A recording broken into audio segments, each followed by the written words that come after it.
കുളിർമ, Kottappuram integrate development society, energy management centre കേരളയും സംയുക്തമായി സംഘടിപ്പിക്കുന്ന ബോധവൽക്കരണ പദ്ധതി കിഡ്സ് ക്യാമ്പസിൽ സംഘടിപ്പിച്ചു. കെട്ടിടങ്ങളിലെ ചൂട് കുറയ്ക്കുന്നതിനുള്ള ഒരു മാർഗമായി കൂൾ റൂഫ് സാങ്കേതികവിദ്യയുടെ സാധ്യതകൾ പ്രയോജനപ്പെടുത്തുക എന്ന ലക്ഷ്യത്തോടെയാണ് ബോധവൽക്കരണ പദ്ധതി സംഘടിപ്പിച്ചത്.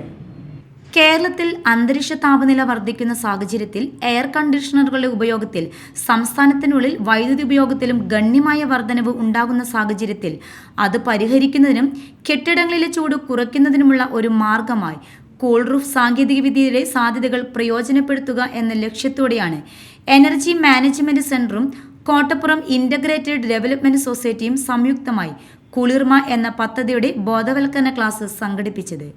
KIDS director father Paul Thomas കളത്തിലിന്റെ അധ്യക്ഷതയിൽ കൂടിയ യോഗത്തിൽ Kodungallur municipality ward councillor VM Johnny ബോധവൽക്കരണ പദ്ധതി ഔദ്യോഗികമായി ഉദ്ഘാടനം ചെയ്തു. KIDS assistant director father Ebenezer Antony Kattipparambil സംസാരിച്ചു.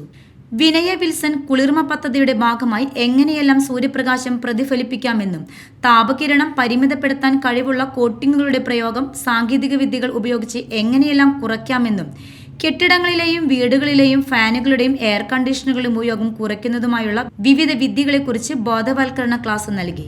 യോഗത്തിൽ kids coordinator Gracy Joy, sister Shiny എന്നിവരും സംസാരിച്ചു. Media time, Kodungallur.